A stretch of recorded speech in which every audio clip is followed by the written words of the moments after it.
KPM. Alright, masih lagi menyaksikan Road to Success SPM 2020 bersama dengan saya Akmal Nazri. Baik, tadi kita dah belajar tasawuf Islam bersama dengan Cikgu Zazali dan sekarang ini kita nak belajar pula bagi subjek sains komputer. Saya pasti anda semua dah tak sabar-sabar macam mana kita nak dapat orang kata tips dan juga kata kunci dan sekaligus mendapat keputusan yang cemerlang. Tapi sebelum itu, kita nak tahu jugalah kan siapakah cikgunya. Tapi kena ingat, kita jaga kita belum menang lagi dan sentiasa patuhi segala SOP seperti mencuci tangan, memakai pelitup muka dan bila kita dekat tempat orang awam tu, jaga jarak 1 meter dan jangan lupa untuk scan QR code. Alright, saya pasti anda dah tak sabar-sabar. Siapa pula cikgu pada petang ini kan yang akan mengajar kita bagi subjek sains komputer. Sabar. Nak tahu juga? Kalau nak tahu siapakah cikgu kita, jom kita tengok siapa guru pilihan hari ini. Silakan.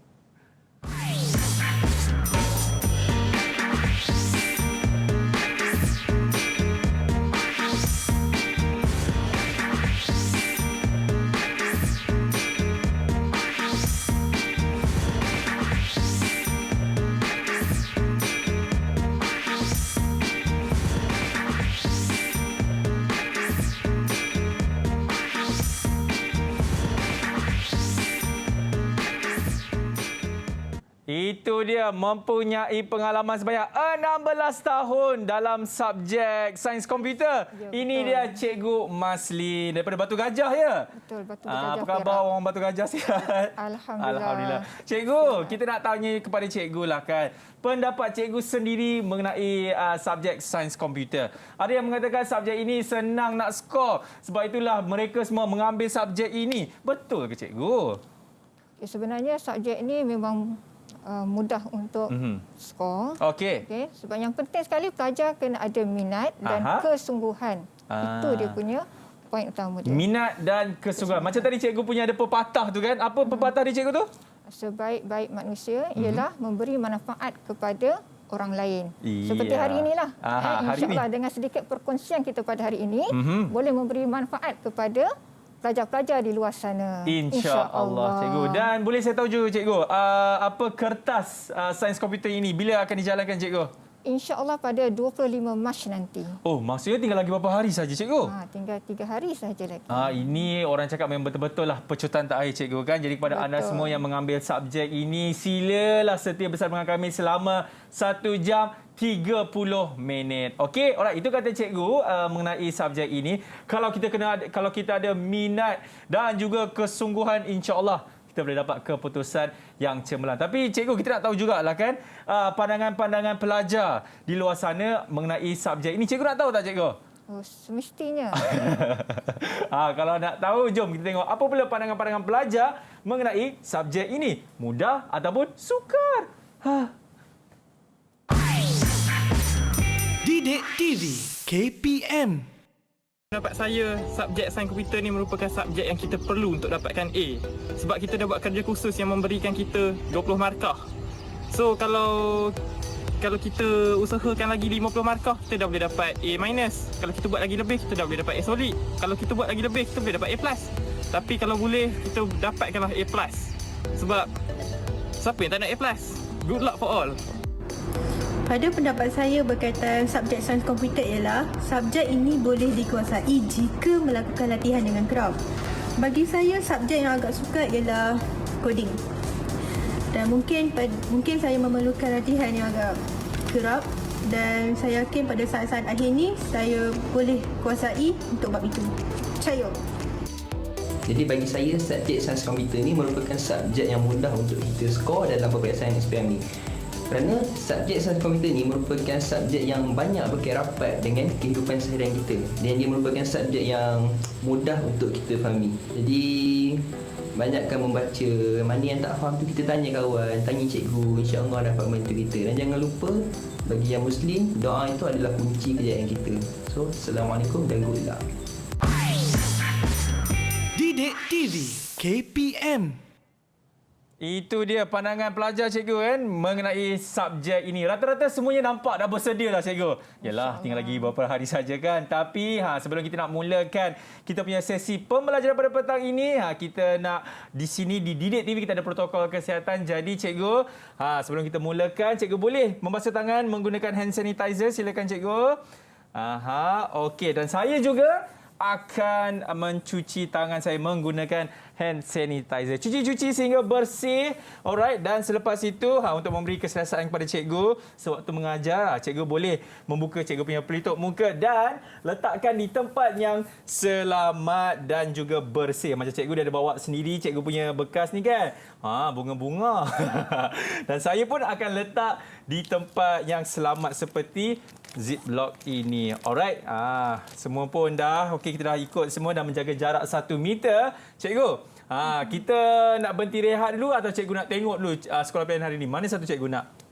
Kita berhenti rehat dulu. Dengar, dia minta tau. Kita berhenti rehat dulu. Selepas ini kita akan tahu siapa pula sekolah pilihan hari ini dalam Road to Success SPM 2020. Didik TV KPM. Didik TV KPM. Murid-murid masuk ke kelas. Sekarang ini kita nak mulakan sesi pembelajaran kita pada petang ini iaitu subjek sains komputer. Tapi sebelum itu, macam Cikgu Maslin tadi, dia minta berhenti rehat, kita pun dah berhenti rehat. Cukup Cikgu? Cukup. Jangan lama-lama. Tak jadi apa kan? Kita nak tahu juga sekolah pilihan hari ini. Siapakah mereka? Mereka ini semua daripada SMK Sultan Yusof Batu Gajah Perak. Assalamualaikum. Selamat petang.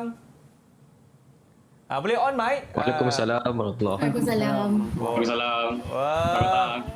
Okey, Cikgu Maslin, mungkin boleh perkenalkan mereka semua ini kepada penonton-penonton Didik TV. Siapa ni Cikgu? Nampak ada Nurin, ada Fahmi Cikgu. Silakan.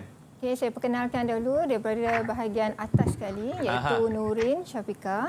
Nurin. Kemudian Annyeong. okey, Nur Rushdina. Okey. Okey, Afiq Amirul. Afiq Amirun. Dia seorang je on mic. Muhammad Hilman. Hilman. Fahmi dan Zulkarnain. Ya, Fahmi Hamdan dan juga Muhammad Zulkarnain. Semua sihat ke? Sihat, Alhamdulillah. Alhamdulillah sihat. Alhamdulillah sehat. Alhamdulillah, terbaik. Okey, semua dah bersedia. Kita nak mulakan kita punya kelas kita. Sedia. Okey. Rushdina terbaik. Okey, saya bagi anda semua dah bersedia. Cikgu masih pun dah bersedia. Jom kita mulakan kita punya kelas kita dengan subjek sains komputer. Dipersilakan cikgu. Okey, terima kasih kepada Akmal. Sama-sama. Okey, untuk petang ini kita akan study tentang sains komputer. Baik. Okay. Yang persoalan pertama yang ingin saya tanyakan di sini adalah okay, apakah perkara yang sepatutnya para pelajar lakukan ketika menulis jawapan. Okay, ada tiga perkara yang perlu diambil perhatian. Yep. Yang pertamanya adalah baca dan fahami kehendak soalan dengan merujuk kepada stimulus yang diberikan, iaitu bahan rangsangan. Okey. Bahan rangsangan boleh terdiri daripada teks, grafik, jadual, perbualan dan sebagainya. Okey.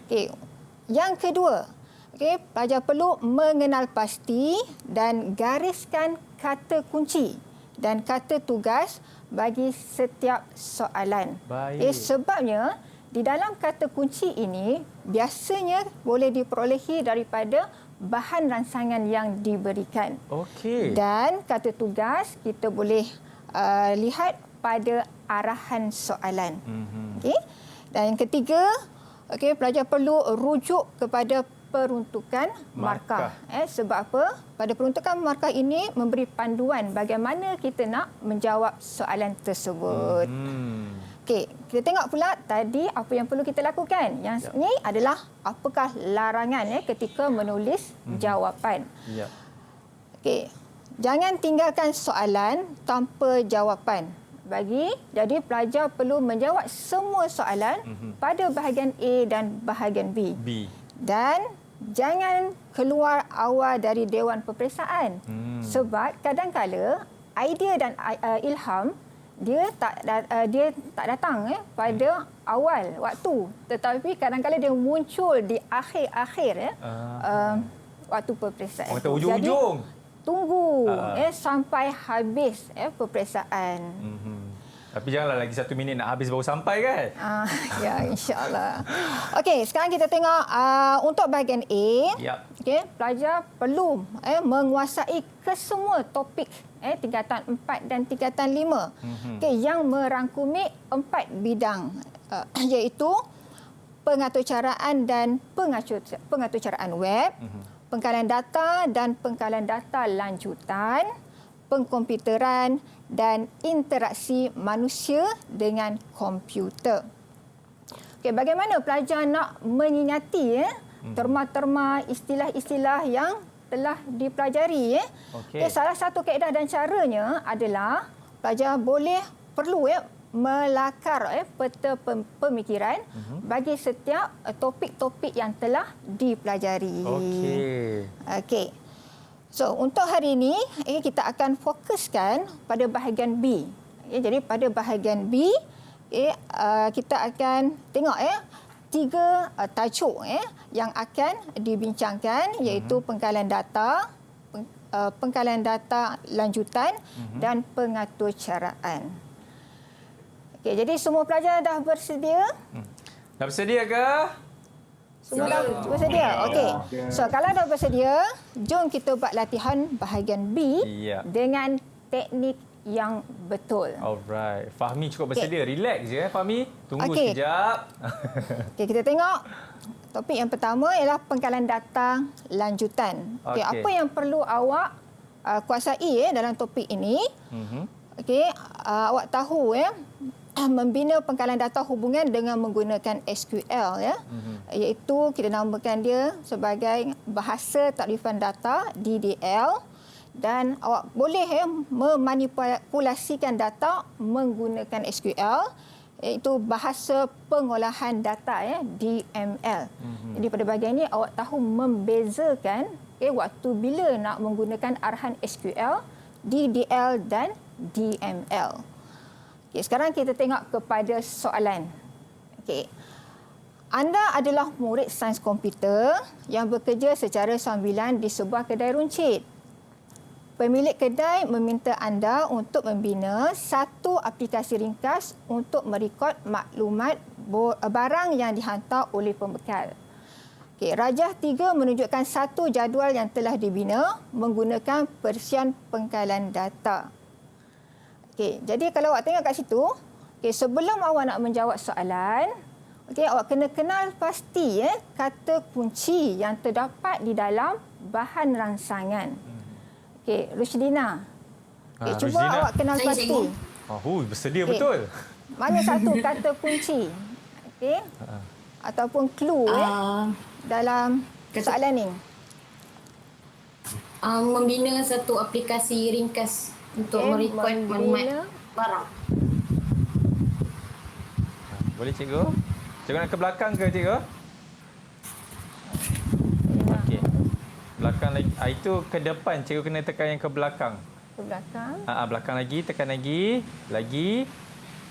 Okey. Yang ini ke cikgu? Nak tulis dia. Oh, nak tulis. Okey. Tekan tu. Okey. Okey, yang tadi apa Rushdina? Rushdina mungkin boleh sebut lagi sekali? Membina satu aplikasi ringkas. Satu aplikasi ringkas untuk merekod maklumat barang yang dihantar oleh pembekal. Okey.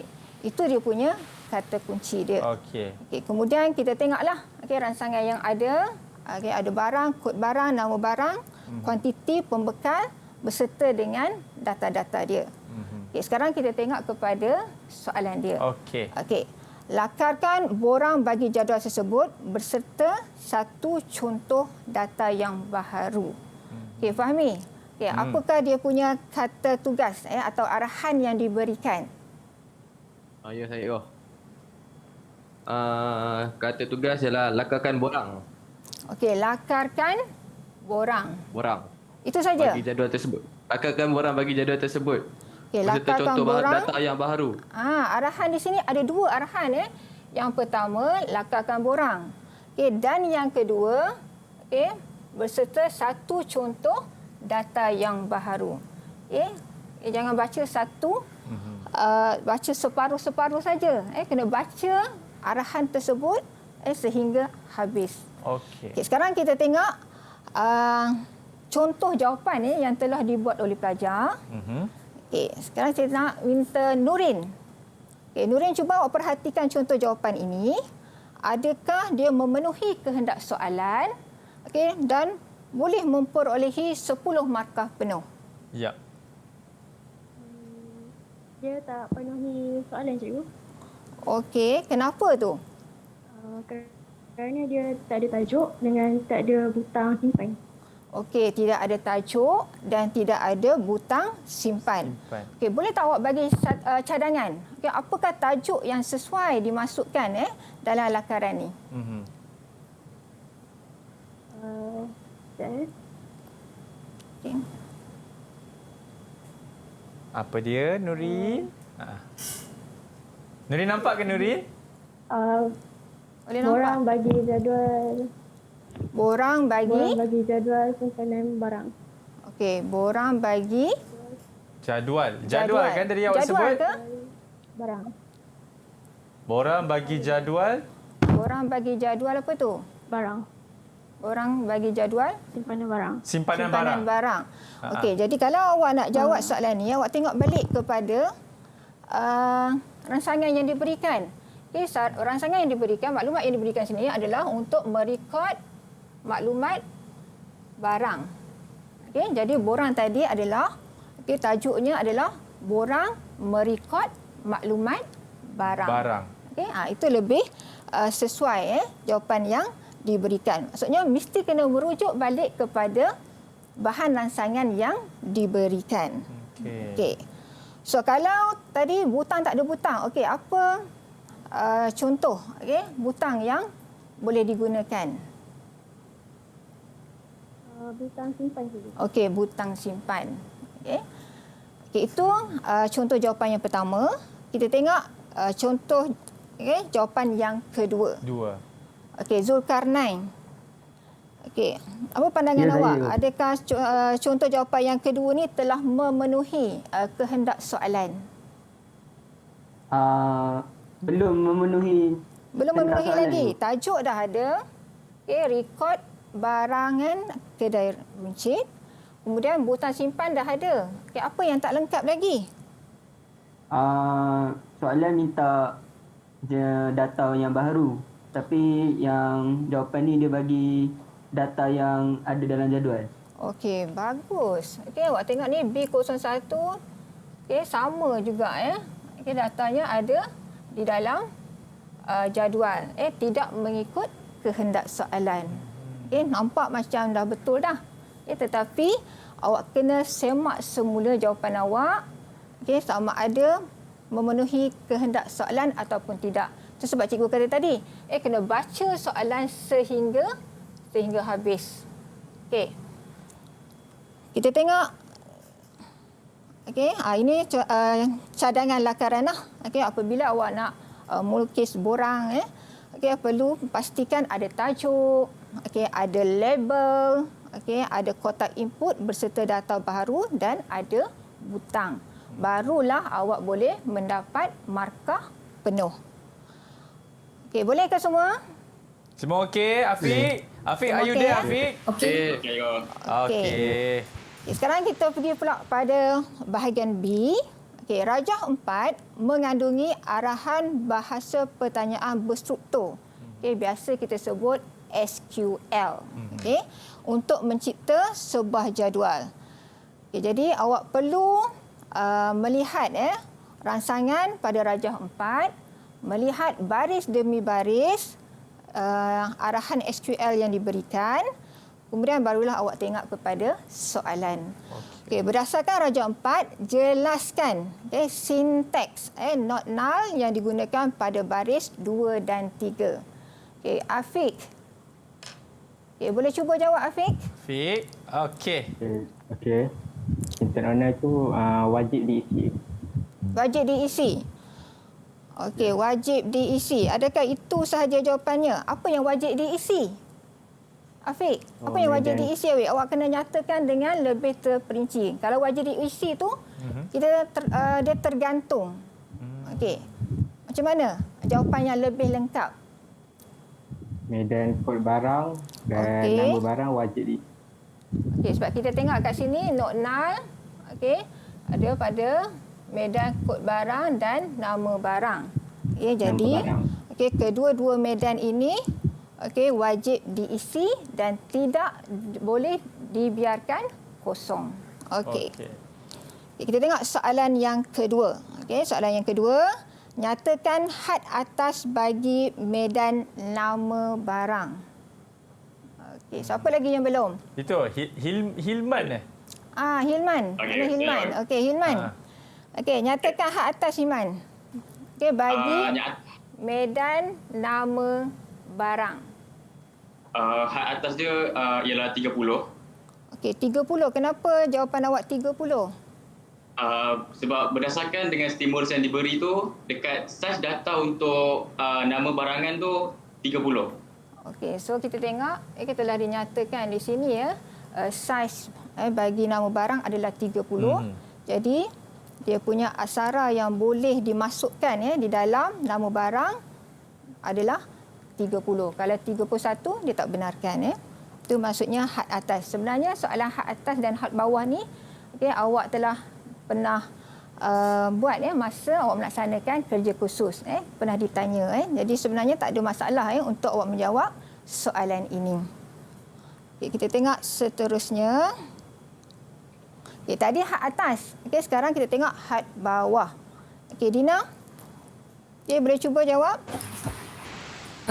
Had bawah dia 1. Had bawah dia 1? Satu je? Pasal apa bukan 2? Sebab dekat situ kan dia dah tulis not null. Maksudnya kan dia tak boleh biarkan kosong. Betul. Bagus Dina. Sebab ini nama barang. So awak tengok nama barang not null. Data dia, medan dia tidak dibenarkan kosong. Jadi dia punya had bawahnya sekurang-kurangnya 1. Terbaiklah Rusdina. Memang terbaik Dina. Akhir sekali. Tuliskan arahan SQL bagi menambah medan baharu harga. Zulkarnain, boleh cuba? Ya, saya.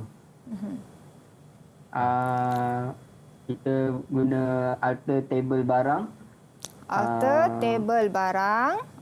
Kurungan add harga double kurungan 5,2. Okey, bagus tepat sekali jawapan tu. Tapi cikgu nak tanya satu. Kenapa dekat sini awak menggunakan sintak alter? Kenapa tak menggunakan update? Sudah. Macam mana tu Zulkarnain nak jawab? Soalan tu minta medan tu. Kalau medan kita guna alter, kalau update kita guna untuk data. Okey. Sebab ini nak menambah medan baru Kalau medan baru kita gunakan alter. Tetapi kalau untuk data kita tak bukan update, kita gunakan apa? Insert into kan? Insert into untuk masukkan data di dalam jadual. Tetapi yang ini kita hanya untuk menambah satu medan baru dalam jadual barang. Jadi kat sini awak kena bezakan penggunaan arahan SQL sama ada awak nak membuat perubahan terhadap jadual ataupun awak nak membuat perubahan terhadap data. Boleh ke setakat ni? Semua okey? Semua okey? Boleh. Semua okey? Boleh. Okey, jadi untuk untuk bahasa pertanyaan SQL, berstruktur SQL ni, jadi awak boleh buat dia punya peta pemikiran sebegini, untuk melihatlah sama ada awak ingat ataupun tidak arahan-arahan yang terdapat di dalam SQL ni. Jadi kalau awak buat macam ni boleh nampaklah bila mana awak nak create database, create table ataupun awak nak membuat kemaskini rekod yang terdapat dalam jadual tersebut. Mesti tahu untuk membezakan dia. Itu soalan yang pertama yang berkaitan dengan SQL. SQL. Okey.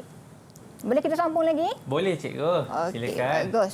Okey, sekarang kita pergi kepada topik yang kedua, iaitu pangkalan data. Okey, untuk tajuk pangkalan data ni, okey, awak mesti kena mahir bagaimana untuk melakukan proses penormalan, okey, bagaimana untuk melakar gambar rajah penghubungan entiti ataupun ERD, dan juga bagaana untuk menulis skema hubungan. Okey. Okey, kita tengok soalan. Daripada soalan baru kita boleh tahu awak faham ke tak. Yes. Okey, kita tengok jadual 1 merupakan jadual pinjaman buku di Pusat Sumber SMK Taman Jaya. Okey, soalan dia. Ringkas je dia punya stimulus dia, tetapi awak kena tengok dia punya jadual dia lah. Okey, soalan bahagian A, nyatakan dua tujuan penormalan. Okey, Afiq. Okey, boleh nyatakan dua tujuan penormalan. Afiq boleh on mic Afiq? Okey. Yang pertama, meminimumkan kelewahan data. Meminimumkan kelewahan data. Okey, yang pertama. Yang kedua? Yang kedua, mengelakkan pengulangan data. Mengelakkan pengulangan data. Okey, kalau kita tengok jawapan yang diberi oleh Afiq ni, betul. Tetapi, dia tak boleh dapat 2 markah penuh. Sebab apa Zul? Dia dah bagi dah 2 tadi. Agak-agak kenapa tak dapat markah penuh? Kenapa Zul? Zul? Zul? Tengok ya. Sebab jawapan yang dia bagi tu membawa maksud yang sama tu. Okey, bagus Zul. Tepat sekali. So, awak tengok dekat sini kena hati-hati dalam memberi jawapan. Jangan memberi jawapan yang setara.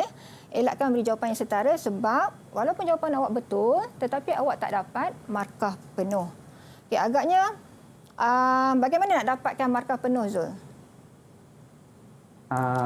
Satu tu kita boleh ambil yang tu untuk meminimumkan kelewahan data. Okey. Satu lagi kita boleh buat untuk meningkatkan integriti data atau untuk mengatasi masalah anomali. Okey, bagus Zul. So ini antaralah jawapan yang awak berikan mesti kena beri poin yang berbeza. Betul. Okey. So okey, kita tengok soalan seterusnya. Okey, bahagian ni yang sedikit mencabar Okey, sebab kita tengoklah markah dia. Okey, untuk yang bahagian B tu 8 markah Apa yang perlu dilakukan? Okey, tuliskan skema hubungan dalam bentuk penyataan teks yang lengkap sehingga 3NF. Kemudian bahagian C, lukiskan 2 jadual yang ternormal. Berdasarkan jawapan yang telah diperolehi daripada 1B. So, sebelum kita nak menjawab soalan ini, kita buat sedikit ulang kaji.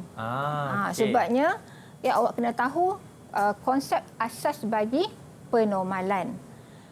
Akmal, agak-agaklah. Kita tahu tak apa yang dimaksudkan dengan penormalan? Penormalan tu jawapannya ada dekat Nurin Syafiqah. Yang mana dia akan bantu saya. Nurin. Nurin Syafiqah. Apa maksud penormalan? Penormalan ialah kaedah analisis jadual berasaskan atribut kunci dan kebergantungan fungsi.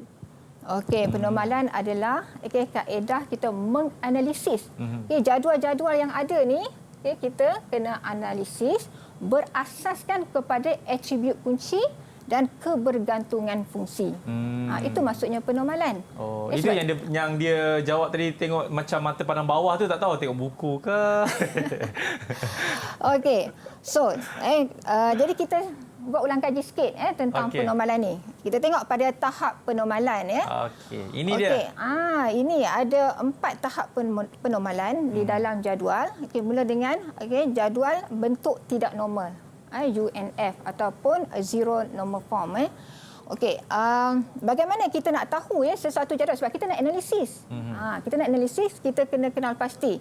Satu jadual tu dalam bentuk UNF ke, dalam bentuk normal pertama. Atau kita sebut first normal form, bentuk normal kedua, second normal form, bentuk normal ketiga, third normal form. Okey. Jadi, kita perlu melakukan proses penormalan ini. Macam mana nak kenal pasti? Okey, kalau bentuk tak normal, jadual dia mengandungi kumpulan yang berulang. Dia punya lajunya tidak atomik. Kalau bentuk normal pertama, kita kena nak jadikan dia bentuk normal pertama, kita perlu hapuskan kumpulan yang berulang. Pastikan lajunya atomik dan kenal pasti dia punya kunci prima. Daripada bentuk normal pertama, kita nak jadikan dia bentuk normal kedua, apa yang perlu kita lakukan? Kita perlu hapuskan kebergantungan fungsi separa. Dan yang terakhir sekali, untuk peringkat SPM, ada bentuk normal yang ketiga. Bagaimana nak jadikan jadual tu tadi dalam bentuk normal yang ketiga? Kita kena hapuskan kebergantungan fungsi transitif. Kita kembali semula kepada soalan. Jadi kita dah ulang kaji ni. Kalau kita tengok kat sini, dia melibatkan kebergantungan fungsi untuk melakukan proses penormalan.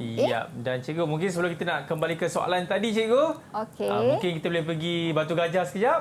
Makan mie goreng kat sana sedap. Kita nak berhenti rehat dulu. Anda semua jangan ke mana. Selepas ini kita akan sambung balik kelas kita dalam Road to Success SPM 2020. Didik TV KPM. Didik TV KPM. Alright. Masih lagi menyaksikan Road to Success SPM 2020 bersama dengan saya dan juga Cikgu Maslin. Dan bersama dengan pelajar-pelajar kita daripada Batu Gajah ni. Semua okey kah? Okey, lambat sikit. Lambat sikit respon dia. Okey. Jangan kantuk-kantuk. Okey, kita pertama tadi kita kena hype up. Kita kena bertenaga untuk nak sambung balik kelas kita bagi subjek sains komputer. Cikgu, jom kita sambung balik kelas kita. Silakan. Okey, kita sambung balik ya. Boleh. Okey, sekarang kita tengok balik jadual ni. Yang pertama kita kenal pasti dahulu. Jadual ini berada dalam bentuk normal yang keberapa. Okey, kita minta... Kita tanya cikgu ni, Hilman. Tadi Hilman. Saya nampak dia angkat tangan tadi. Okey, Hilman. Sekarang awak perhatikan jadual ni. Jadual ni dalam bentuk normal yang keberapa? Jadual tu dalam bentuk normal yang kosong. Okey, dalam bentuk normal kosong ya. Okey, 0 and F. Okey. Kenapa awak kata jadual ni dalam bentuk 0 and F? Kerana masih terdapat kumpulan data berulang. Kerana terdapat kumpulan yang berulang ya. Okey, betul Betul ke cikgu? Okey.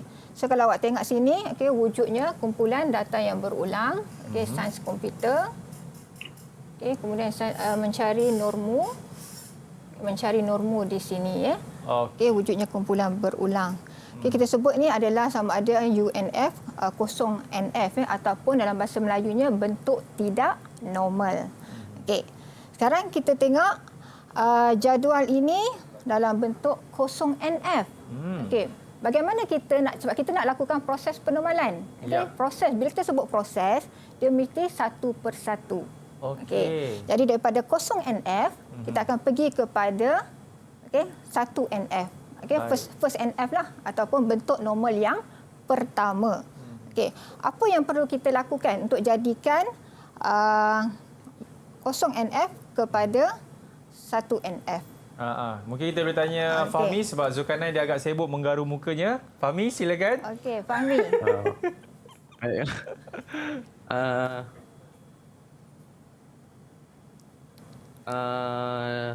Kerana awak nak jadikan kosong NF kepada satu NF. Apa yang perlu awak lakukan? Kita perlu kenal pasti kunci prima. Okey, kenal pasti kunci prima. So, apa kunci prima di sini? ID murid dan kod buku. Okey, ID murid dan kod buku. Okey, awak telah kenal pasti dia punya kunci prima. Okey, yang kedua? Memastikan laju dalam keadaan atomik. Okey, sekarang ni sebenarnya laju telah berada dalam keadaan atomik. Okey, kita tengok dalam satu NF wujud kumpulan berulang. Okey, jadi kita kena hapuskan kumpulan yang berulang tersebut. Barulah daripada bentuk tidak normal boleh menjadi tukar kepada bentuk normal yang pertama. Bagaimana cara awak nak menghapuskan kumpulan berulang? Kita tengok pada judul buku ni yang berulang ni. Jadi kita boleh tuliskan ID murid A101 kemudian Ali bin Abu. Begitu juga pada rekod yang seterusnya, belajar yang ketiga dan yang keempat. Barulah kita telah hapuskan kumpulan yang berulang. Kita tengok kat sini. Sekarang ni jadual ini telah berada dalam keadaan 1NF. Tidak ada kumpulan yang berulang dan kita telah mengenal pasti ID murid dan kod buku. Jadi bagaimana kita nak melakukan proses yang seterusnya dari 1NF kepada 2NF? Yep. Dina, boleh Dina? Boleh cikgu. Langkah dia, kita kena hapuskan kebergantungan fungsi separa. Kita perlu menghapuskan kebergantungan fungsi separa untuk jadikan bentuk normal pertama kepada bentuk normal yang kedua. Tapi macam mana nak menghapuskan kebergantungan fungsi separa tu? Atau macam mana tu, Rizlina? Kita pecahkan jadual pinjaman tu jadi lagi kecil. Pecahkan. Jadikan dia jadual murid dengan jadual buku dengan jadual peminjam. Jadi 3 jadual. Tepat sekali Bagus Dina. Jadi kita tengok jadual sekarang ni hanya satu jadual. Jadi kita nak jadikan dia dalam bentuk second normal form, bentuk normal yang kedua. Kita kena pecahkan dia kepada jadual yang lebih kecil. Sebab kita dapati pada first normal form ini wujudnya kebergantungan fungsi separa yang mana kita memerlukan lebih daripada satu atribut kunci untuk membezakan rekod yang terdapat di dalam jadual ni. Iaitu ID murid, kita boleh menentukan nama murid. Tetapi ID murid dia tak boleh menentukan kod buku ataupun judul buku. Sebab kalau kita tengok kat sini ID murid A101 Ali bin Abu. Tetapi kod buku dia B21 dan sains komputer. ID murid yang sama juga, dia tak boleh menentukan judul buku. Pada rekod yang pertama, judul buku dia sains komputer. Pada rekod yang kedua, judul buku dia mencari norma. Jadi, di sinilah wujudnya kebergantungan fungsi separa. Jadi, kita pecah kepada 3 bahagian. Jadi, tengok jadual tersebut. Bila kita pecahkan jadual ini kepada 3 jadual baru, sebab dia dah dalam bentuk 2NF. Jadi kita tengok jadual peminjaman ni adalah di mana ID murid dan kod buku boleh menentukan tarikh pinjam dan tarikh hantar bagi buku yang dipinjam. Maksudnya apa? Kalau ada murid ID murid tetapi tak ada buku yang dipinjam. Agak-agaknya boleh tak ada tarikh pinjam dan tarikh hantar ni? Agak-agak boleh ke Afiq daripada Rumah Kuning? Tak boleh. Mestilah tak boleh kan? So itu sebabnya kita pecahkan jadual ini kepada 3 jadual baru. Dan kita tengok ketiga-tiga jadual tersebut iaitu murid, buku dan peminjaman tidak ada lagi dah kebergantungan fungsi separa. Sebab kita hanya perlukan satu, maksudnya ID murid dah boleh menentukan nama murid, kod buku dah boleh menentukan kesemua atribut yang terdapat di dalam jadual buku. Kita pergi kepada langkah yang seterusnya. Proses yang seterusnya daripada 2NF kepada 3NF. So apa yang perlu kita lakukan? Cikgu tanya tu Nurin Rumah Hijau. Nurin. Apa yang perlu kita lakukan Nurin? daripada 2NF kepada 3NF. Boleh dekatkan sikit mic awak, Nurin? Mula-mula kita kena tengok ada tak kebergantungan fungsi transitif ke dalam tiga-tiga jadual tu. Okey, ada tak kebergantungan fungsi transitif? Macam mana awak nak kenal pasti? Okey, ketiga-tiga jadual ni ada tak kebergantungan fungsi transitif? Ada cikgu dalam jadual buku. Okey, pada jadual buku sahaja.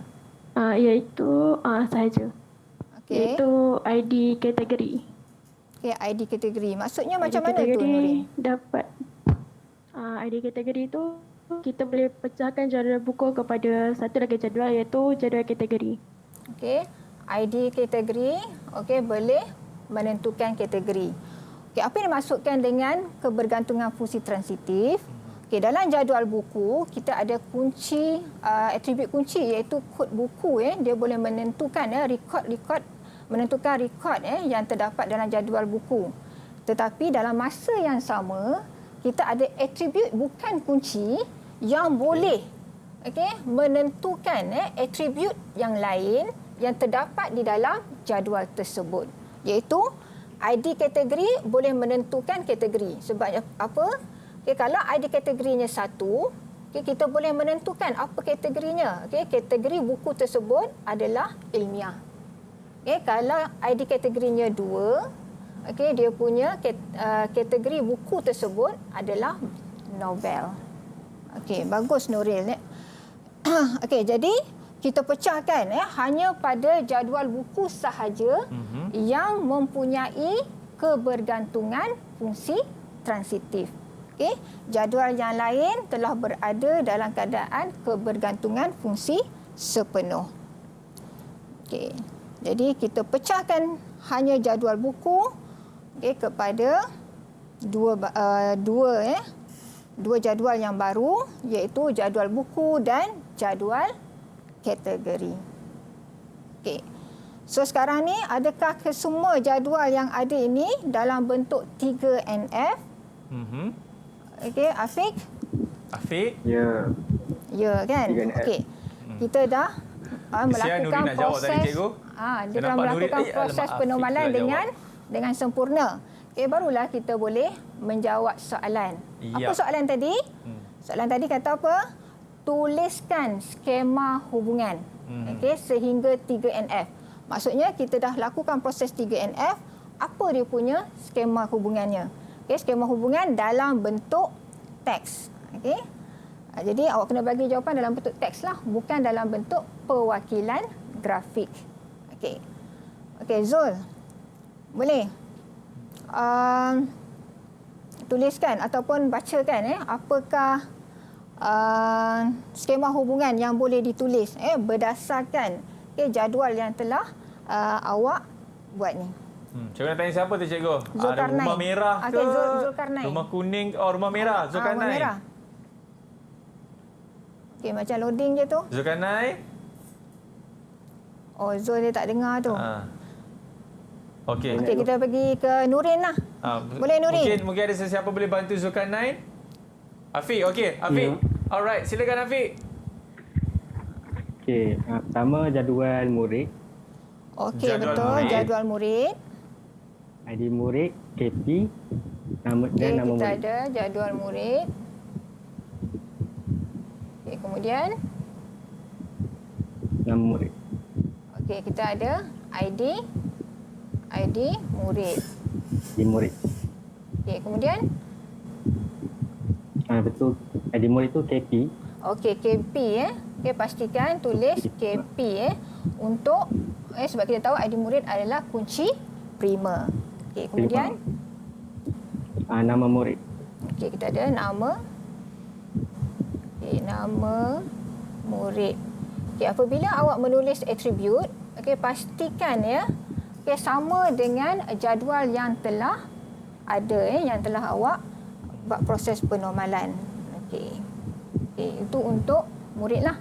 Jadi yang lain pun sama jugalah. Kita ada buku, jadi awak salin semula atribut yang terdapat dalam jadual dan awak kena tuliskanlah sama ada dia kunci prima, okey, ataupun kunci asing ataupun kunci komposit. Okey. Zulkarnain, dengar ke Zulkarnain? Dengar. Boleh, ya? Okey, kalau dengar angguk kepala?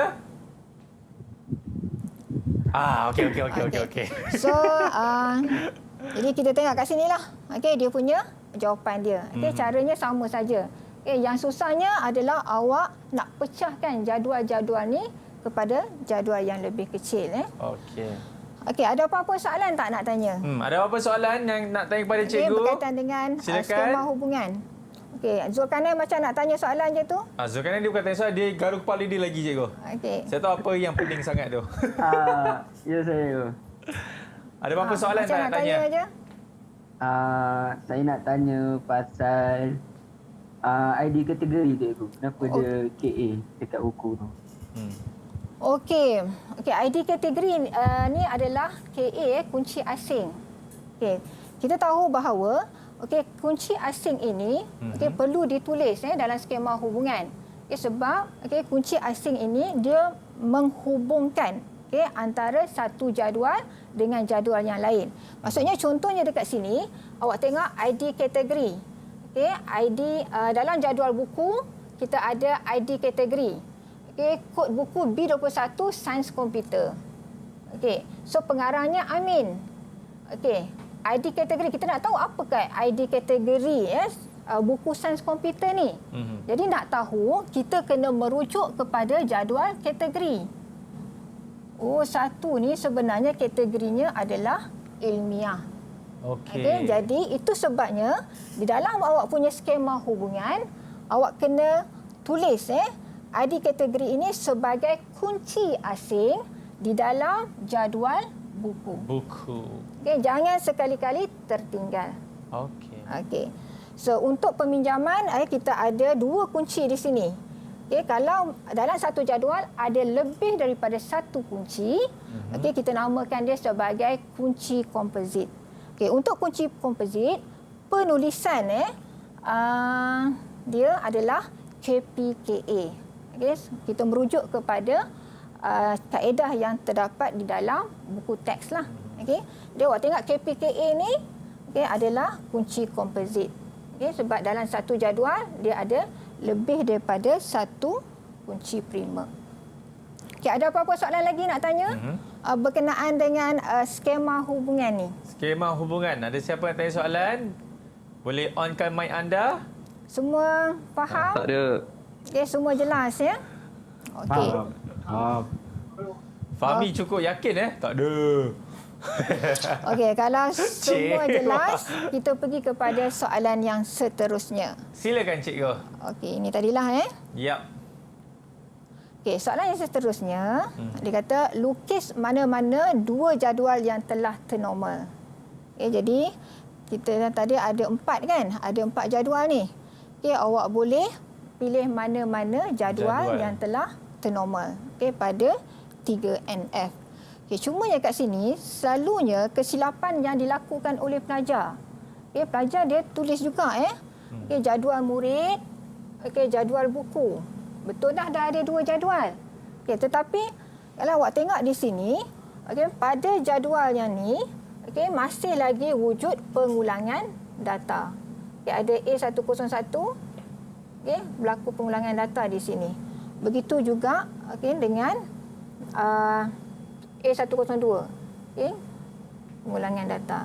Jadi pastikan bila awak melukis semula jadual ini, jadual-jadual ini tidak ada data yang berulang. Jadi sebenarnya ada 3 orang je murid yang meminjam buku. Itulah sebenarnya tujuan kita melakukan penormalan. Kita nak meminimalkan kelewahan data. Jadi ini pun sama juga. Begitu juga dengan yang ni Sebenarnya dalam buku ni contoh data hanya ada 2 je kategori. Kategori 1 dan 2. Rekodnya ada 2. Tetapi kalau yang ni yang belum kita buat proses penormalan, ada sampai 5 rekod dan berlaku pengulangan. Jadi hati-hati apabila awak nak memberikan jawapan. Okey, bagi soalan yang melibatkan penormalan ni, pengkalan data, okey, boleh juga soalan dia tanya tentang ERD, gambar rajah perhubungan entiti. Okey, awak perlu melukis jadual ERD. Okey, tapi awak nak lukis jadual ERD ni, apakah perkara utama yang perlu ada dalam nak melukiskan ERD tersebut? Okey, Hilman. Siapa? Fahmi. Fahmi dah angkat tangan tadi, Fahmi, cikgu. okey, Fahmi. Bagus, Fahmi. So, tadi dia kata, Fahmi. dia kata senang semua tak ada soalan. Tanya dia, cikgu. 5 perkara asas yang perlu ada pada ERD ialah entiti, Okey, entiti, attribute, kunci prima, set hubungan set hubungan dan kekardinalan. Okey, jadi bila soalan minta awak lukiskan ERD, okey, kelima-lima perkara ini mesti kena ada. Betul ke, cikgu, jawapan yang diberikan oleh Fahmi tu? Betul, tepat sekali. Oh, okey, boleh dapat. Baik, Fahmi. Okey. Jadi ini yang telah disebut oleh Fahmi tadi.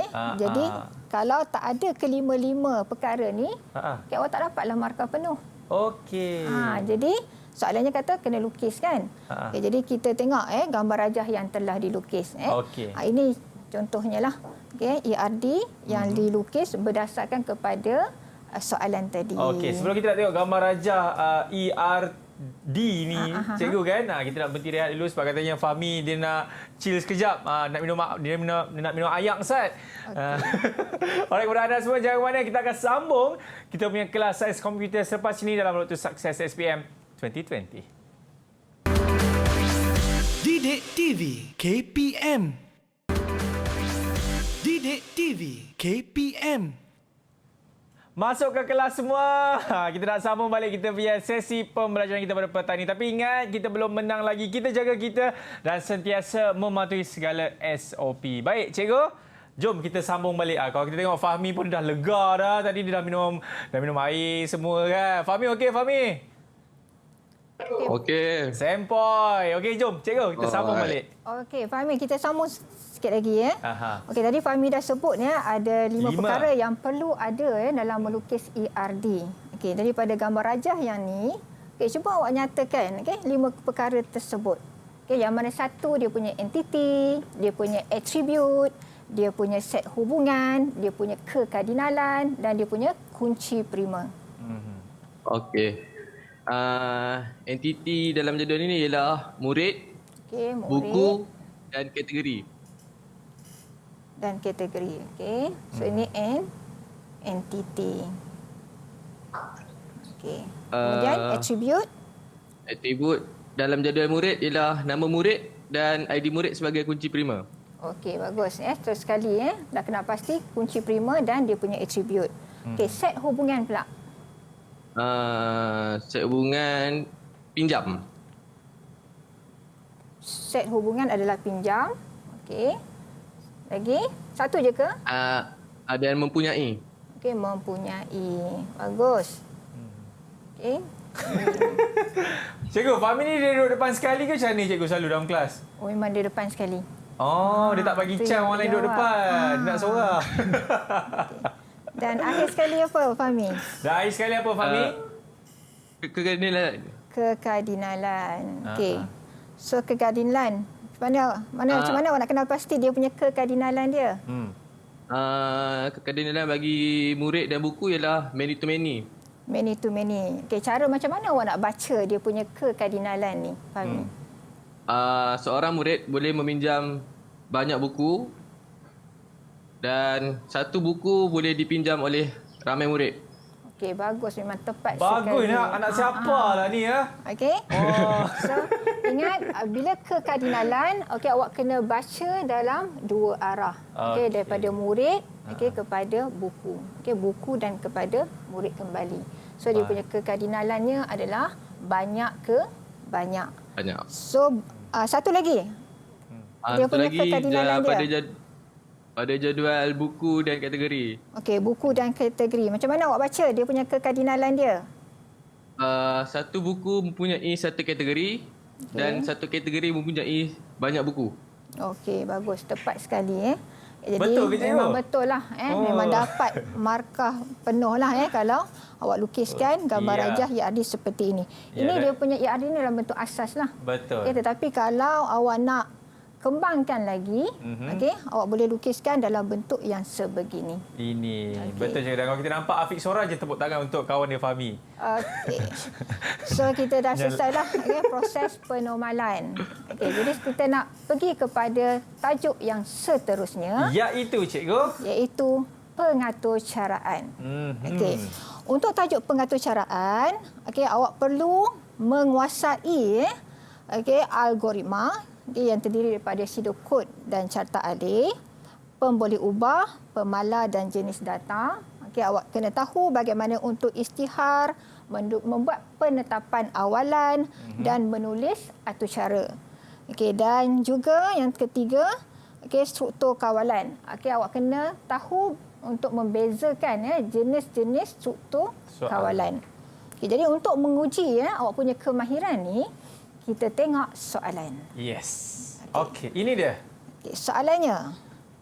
Rajah 1 menunjukkan segmen aturcara bagi menentukan markah tertinggi bagi 5 murid di sebuah pusat tuition.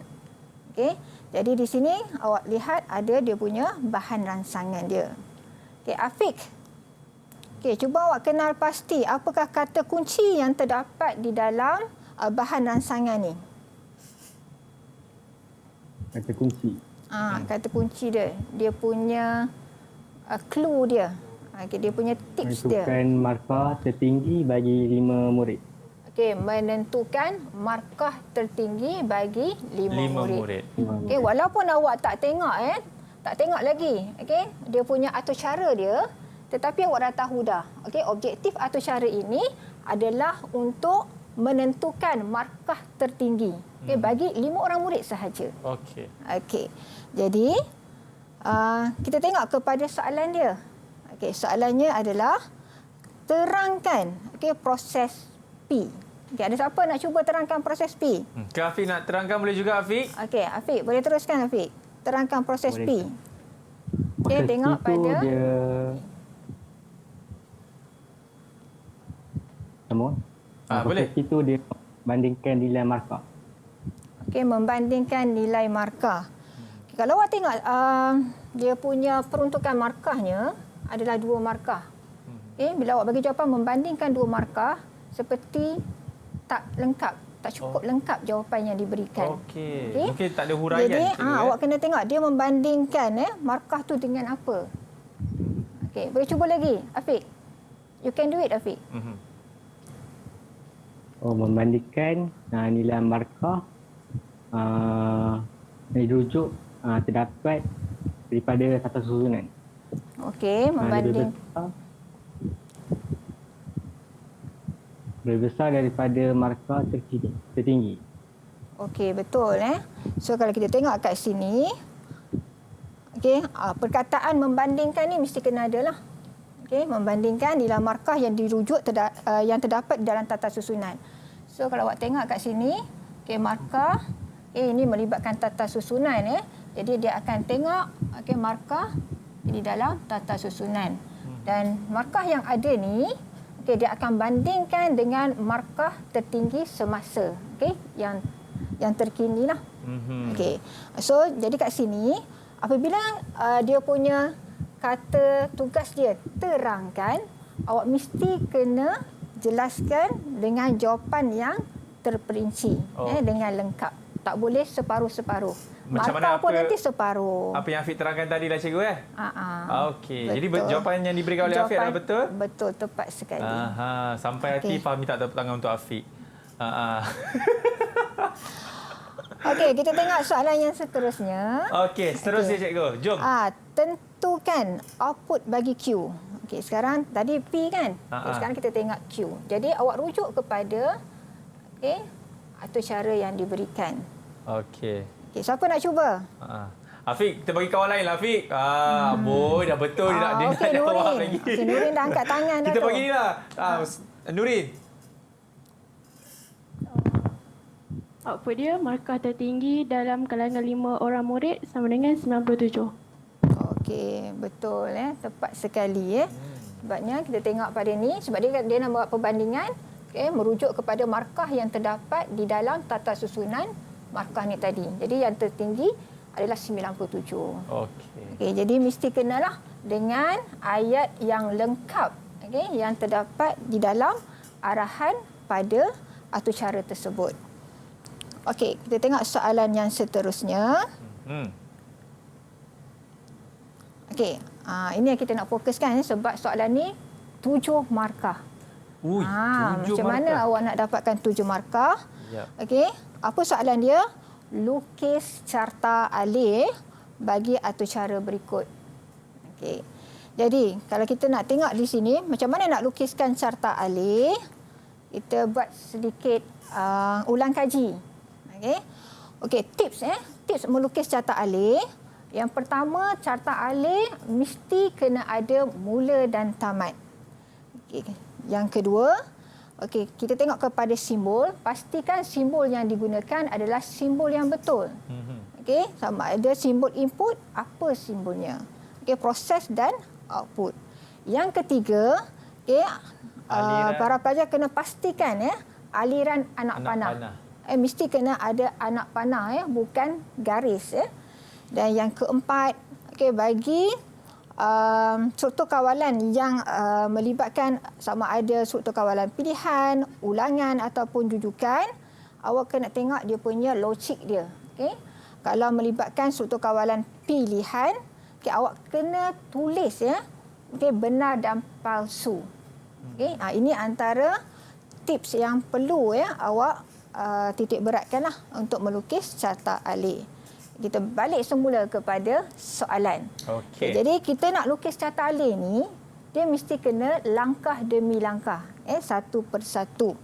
Kita tengok cikgu akan guide akan pandu awak bagaimana nak melukiskan carta alih ni supaya boleh dapat 7 markah.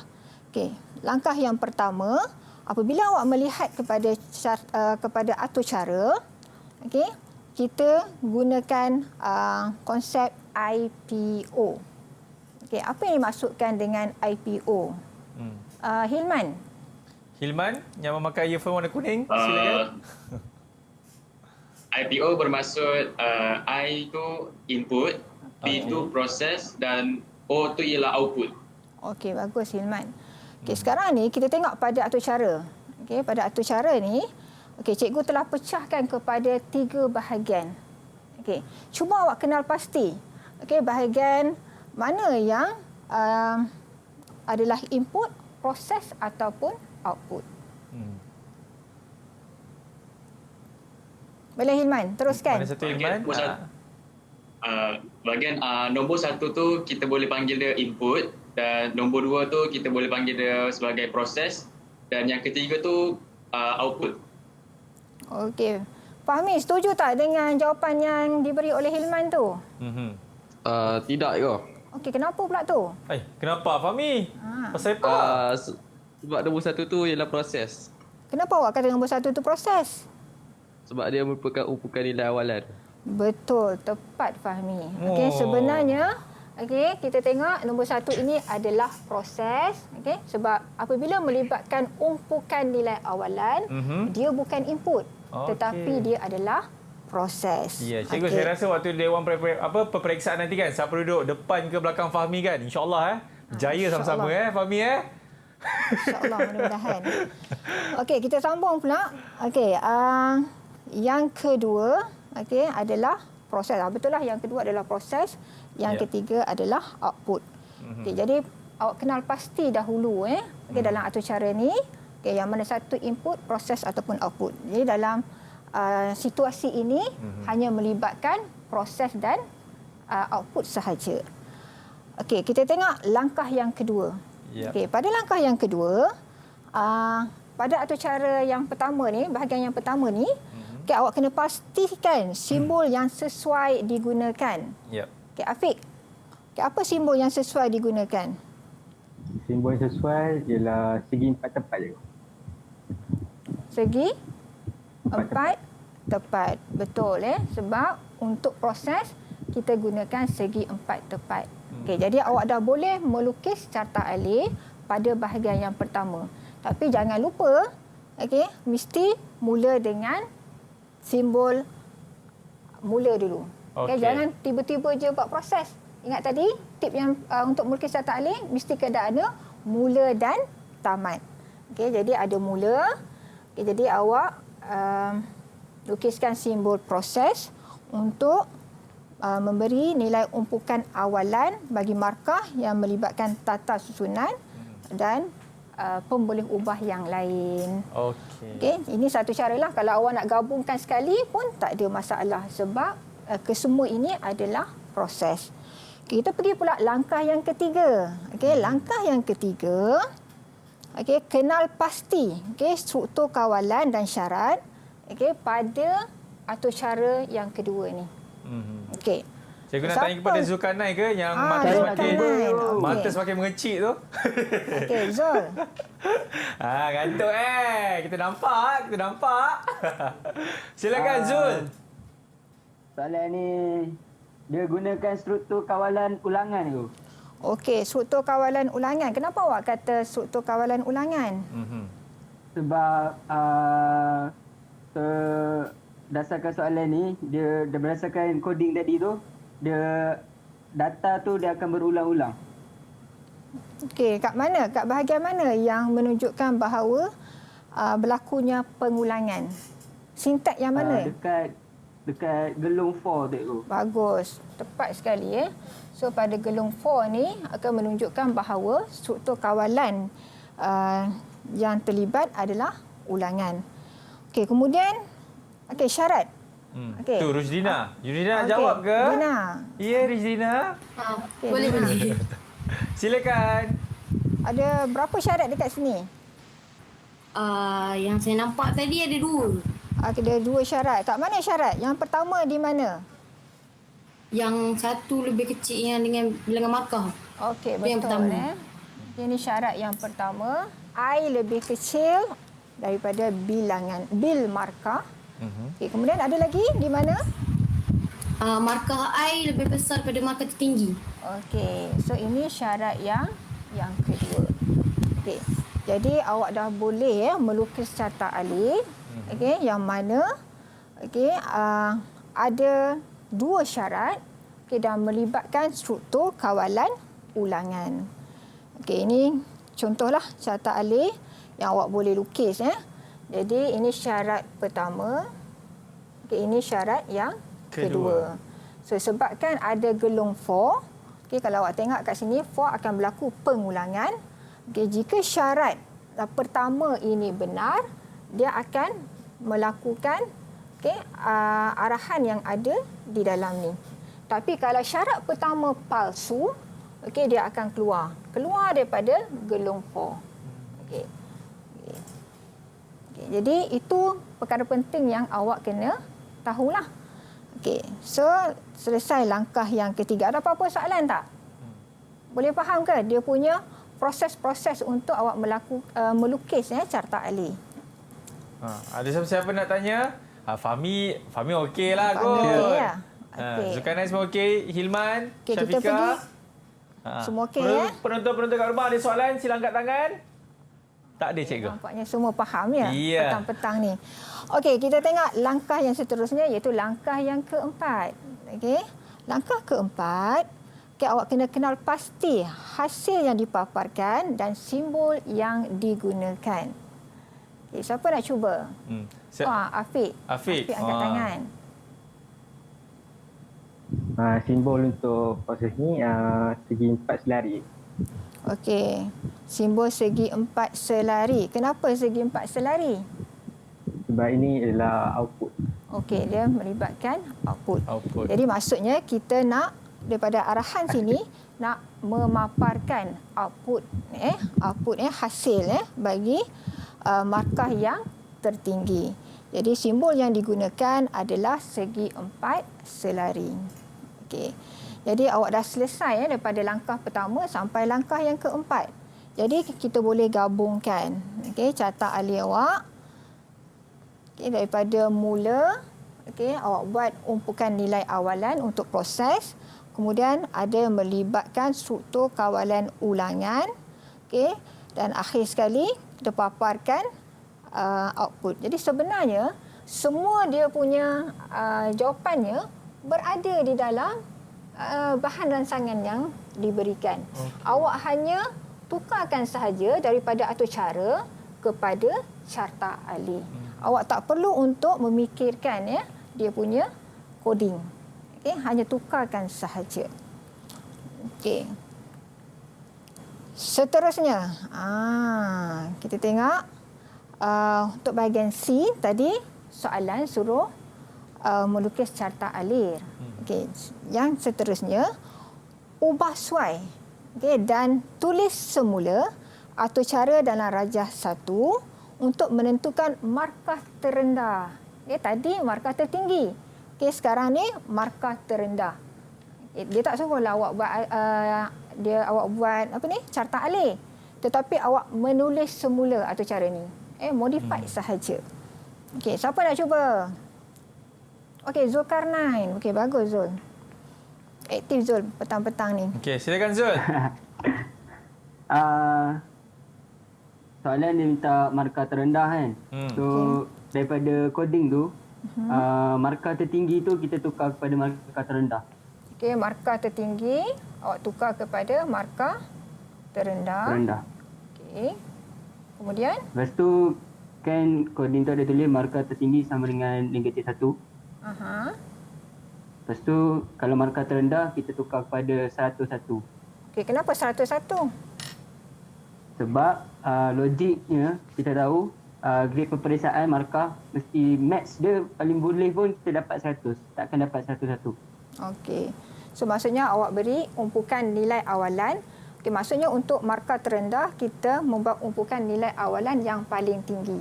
Okey, kalau markah tertinggi kita akan ambil umpukan nilai awalannya yang paling rendah. Ya, itu tips dia. Okey, bagaimana awak nak memahamkan atur cara ni. Okey, apa lagi? Apa lagi yang perlu dibuat pengubah suaian? Dekat if tu. Okey, bahagian if. Okey, apa yang awak nak buat pada bahagian if ni? Kita tukar simbol dia jadi lebih kecil. Okey. Okey, tadi kalau untuk dapatkan markah tertinggi, okey, markah yang terdapat di dalam tata susunan ini, okey, perlu dibandingkan lebih besar daripada markah tertinggi. Jadi untuk terendah, kita hanya tukarkan sahaja simbol lebih besar kepada lebih kecil. Kemudian? Ya, betul. Itu sahaja. Itu je. Okey, jadi kena pastikanlah semua pun boleh ubah markah tertinggi ini, okey, kena ditukarkanlah markah terendah kepada markah terendah. Terendah. Okey. Okey. Okey, jadi senang je. Dah boleh dapat 5 markah. Wah, ya. Okey. Alright, terima kasih cikgu. Okey, Nampaknya jadi, kalau kita orang kata nak sambung, banyak lagi cikgu, tapi insya-Allah apa yang cikgu telah mengajar kepada anda semua harap dapat membantu anda sewaktu hari peperiksaan nanti. Cikgu, mungkin boleh membuat sedikit kesimpulan mengenai subjek kita, cikgu? Okey. Kesimpulannya pada petang ini.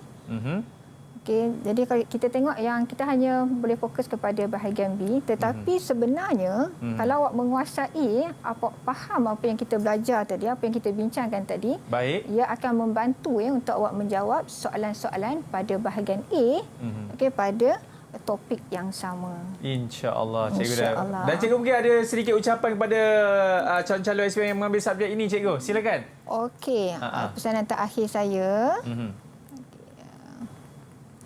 Okey. Ini dia. Okey, selamat pendek saja, ringkas saja dah petang-petang ni. Okey, jadi kepada semua calon SPM yang mengambil subjek sains komputer, okey, selamat menduduki peperiksaan. Okey, jawab soalan dengan tenang. Itu paling penting. Jawab soalan dengan tenang dan yakin. Okey. Jadi, buatlah yang terbaik. Semoga awak berjaya memperolehi A+. Cikgu doakan. InsyaAllah. Terima kasih cikgu, dan kita juga ingin mengucapkan terima kasih banyak kawan-kawan kita daripada Batu Gajah semua. All the best guys. Alright, insyaAllah semua akan mendapat keputusan yang cemerlang bukan saja bagi subjek ini dan juga bagi subjek-subjek yang lain. Okey? InsyaAllah kita jumpa nanti.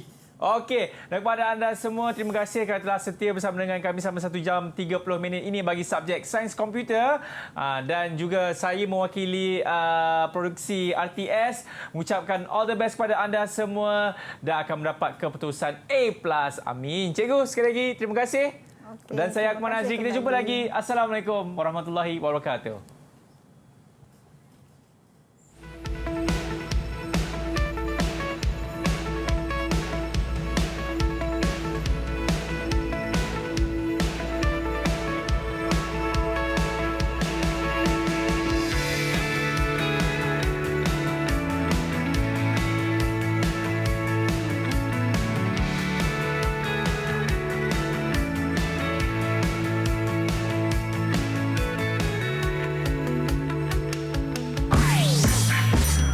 Didik TV KPM.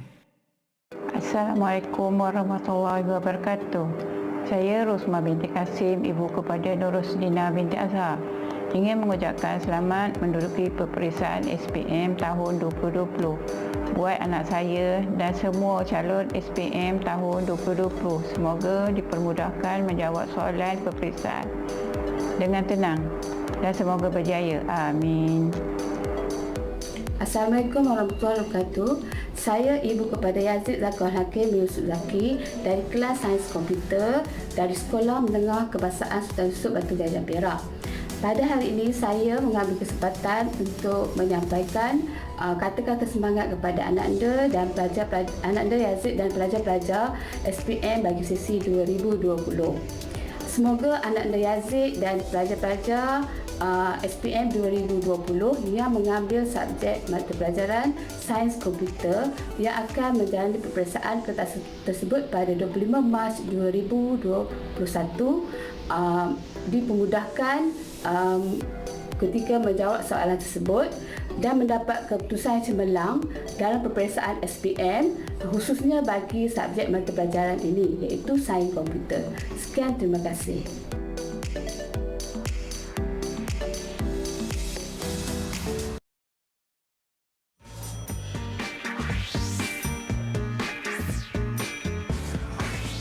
Didik TV KPM.